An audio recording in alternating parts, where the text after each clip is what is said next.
Hi friends, இன்றைக்கி நம்ம ஒரு சூப்பரான டேஸ்ட்டில் வத்தல் குழம்பு எப்படி வைக்கிறதுன்னு பார்க்க போகிறோம். வாங்க. வெல்கம் டு புவனா அறுசுவை சமையல். இப்போ நம்ம வத்தல் குழம்புக்கு மணத்தக்காளி வத்தல், மாங்காய் வத்தல், 2 வத்தலும் நம்ம இப்போ எடுத்துருக்குறோம். இந்த மாங்காய் வத்தல் நம்முடைய தேவைக்கு தகுந்தாற் போல் எடுத்துக்கலாம். மணத்தக்காளி வத்தல் 3 ஸ்பூன் எடுத்து வச்சுருக்கேன்னா, அது கூட ஒரு கைப்பிடி அளவு பூண்டு, வெங்காயம், கருவேப்பிலை, புளி, ஒரு லெமன் சைஸ் புளி எடுத்து வச்சுருக்கேன். இப்போ நம்ம இந்த புளியை ஊற விட்டுடலாம்.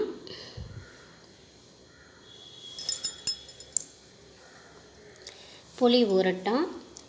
நெக்ஸ்ட்டு நம்ம இந்த மாங்காய் வத்தல் இதையும் நம்ம கொஞ்சம் ஊற விட்டுறலாம். கொஞ்சம் தண்ணியில் நம்ம போட்டு வைக்கலாம். இது காஞ்ச வத்தல் கொஞ்சம் ஊறிட்டுருக்கும். பட் அதில் உள்ள அழுக்கு, மண் இது எல்லாமே போயிடும் நம்ம ஊற வைக்கும்போது. இது கொஞ்சம் அப்படியே ஊறிட்டு இருக்கட்டும். இப்போ நம்ம கடாய் வச்சு நம்ம அதில் எண்ணெய் ஊற்றிக்கலாம். எண்ணெய் ஊற்றிட்டு இது நல்லெண்ணெய் தான் நல்லாயிருக்கும் இந்த வத்தல் குழம்புக்கு.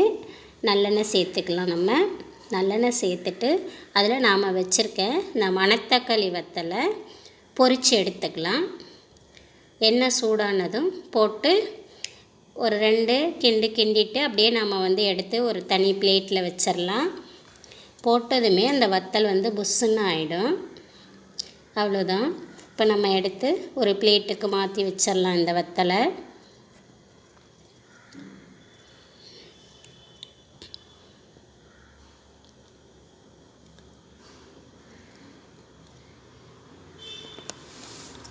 இந்த வத்தல் எல்லாமே நம்ம பொரித்து எடுத்துட்டோம். இப்போ நம்ம அதே எண்ணெயிலேயே நம்ம தாளிப்பு போட்டுடலாம். இதில் கடுகு, வெந்தயம், உளுத்தம்பருப்பு எல்லாமே ஒரு அரை ஸ்பூன் போட்டுக்கலாம். அது பொரிஞ்ச பிறகு அதுக்கு கருவேப்பிலை சேர்த்துக்கலாம். இது கூடவே நாம் உரித்து வச்சுருக்க பூண்டு ஒரு கைப்பிடி அளவுக்கு நம்ம உரித்து வச்சுருக்கோம். அதையும் அது கூடவே நான் சேர்த்துக்கிறேன். நெக்ஸ்ட்டு நம்ம கட் பண்ணி வச்சுருக்கேன் வெங்காயம் சேர்த்துக்கலாம். இதுக்கு அந்த சின்ன வெங்காயம் நல்ல டேஸ்ட்டாக இருக்கும். பட் நான் பெரிய வெங்காயம் தான் சேர்த்துக்கிறேன்.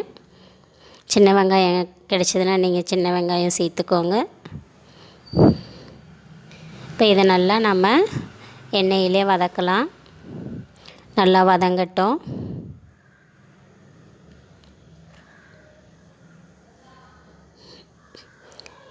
இப்போ இது கூடவே 1/4 ஸ்பூன் மஞ்சள் தூள், நம்முடைய காரத்துக்கு தகுந்தாற் போல் நான் இப்போ குழம்பு மிளகாத்தூள் சேர்த்துக்கிறேன். நான் 2 ஸ்பூன் சேர்க்குறேன். இப்போது இந்த எண்ணெயிலேயே இந்த மிளகாத்தூளையும் நம்ம கொஞ்சம் வதக்கிக்கலாம். இப்போது நம்ம ஊற வச்சுருக்கேன் புளியை கரைச்சி வச்சுருக்கோம். அந்த புளி தண்ணியை நம்ம இது கூடவே நம்ம சேர்த்துக்கலாம். புளி தண்ணியை சேர்த்துட்டு இதுக்கு நமக்கு எவ்வளவு குழம்பு தேவையோ அந்த அளவுக்கு நம்ம தண்ணி சேர்த்து இதை நம்ம கொதிக்க விடணும். இப்போ நம்ம ஊற வச்ச மாங்காய் வத்தலை நல்லா அலசி எடுத்துகிட்டு வந்துட்டோம். இப்போது அது கூடவே தேவையான அளவு தண்ணி சேர்த்து இப்போது நம்ம அது கூடவே மாங்காய் வத்தலையும் சேர்த்து வேக விடலாம். வத்தலை முன்னாலேயே போடலாம், பிரச்சனை இல்லை. அது மாங்காய் குழையாது. இப்போ அதுக்கு தேவையான உப்பு சேர்த்துக்கலாம். உப்பு சேர்த்துட்டு இந்த குழம்பு, மாங்காய் வத்தல் இது எல்லாமே நல்லா வேகட்டும். வத்தல் முன்னாடியே சேர்த்தோன்னா நல்லா வேகும். ஏன்னா காஞ்ச வத்தல்ன்றதுனால வேகிறதுக்கு கொஞ்சம் டைம் ஆகும். அதனால் நம்ம ஃபஸ்ட்லேயே நல்லா அலசி எடுத்துகிட்டு அது கூடவே சேர்த்துக்கலாம். இப்போ நம்ம மணத்தக்காளி வத்தல் எண்ணெயில் பொரித்து வச்சுருக்கோம்ல, அதை நம்ம அப்படி கையாலேயே கொஞ்சம் தேய்ச்சோன்னா நல்லா பொடியாயிடும். இதை நம்ம பொடி பண்ணிவிட்டு இதை லாஸ்ட்டாக நம்ம சேர்த்துக்கலாம்.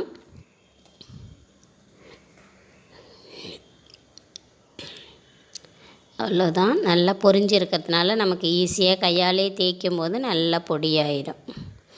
இப்போ நம்ம குழம்பினுடைய திக்னஸுக்காக வேண்டி நான் வந்து இதில் ஒரு அரை ஸ்பூன் கார்ன்ஃப்ளவர் மாவு சேர்த்து இதை நான் வந்து கொஞ்சம் தண்ணியில் மிக்ஸ் பண்ணி நான் அந்த குழம்புலையே நான் சேர்க்க போகிறேன்.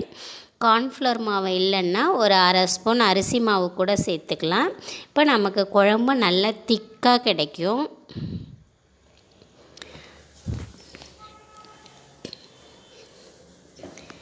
இது ஒரு 4 பேர் வந்து ஒரு டைமுக்கு சாப்பிட்ற அளவுக்கு இருக்கும். அது நல்லா திக்காக நல்லா சூப்பரான டேஸ்ட்டில் இருக்கும்.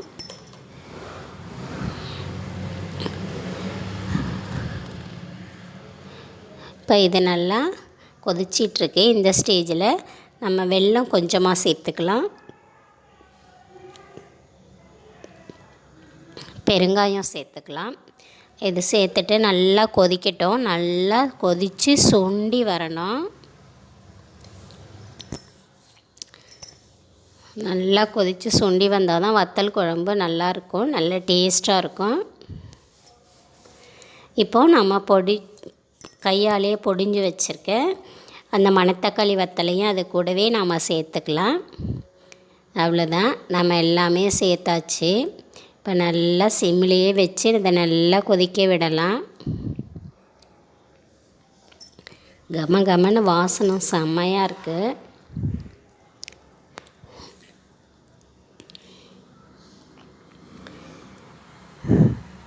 சூப்பராக ரெடி ஆயிடுச்சு நமக்கு வத்தல் குழம்பு. இந்த மழை டைமுக்கு சூப்பரான டேஸ்ட்டில் சுட சுட சாதத்தோடு நம்ம வந்து இப்போ இதை சாப்பிட்டோன்னா செம்ம டேஸ்ட்டில் இருக்கும். இந்த மழை டைமில் தான் இந்த வத்தல் குழம்புலாம் வைக்க முடியும், வெயில் டைமில் வைக்க முடியாது, ஹீட்டு ஓவர் ஆகிடும். இப்போ நம்ம சூப்பராக நம்ம வத்தல் குழம்பு வச்சிட்டோம் பாருங்கள். அவ்வளோதான். இப்போ நம்ம சூடான சாதத்தை கூட இதை சேர்த்து சாப்பிட போகிறோம். இதில் கொஞ்சம் நல்லெண்ணெய் சேர்த்து நம்ம சாப்பிட்டோன்னா செம்மையாக இருக்கும்.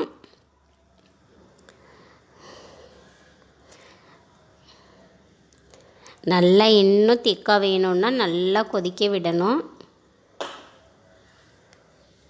அவ்வளோதான், நம்ம சூப்பராக இப்போ வத்தல் குழம்பு ரெடி பண்ணிட்டோம்.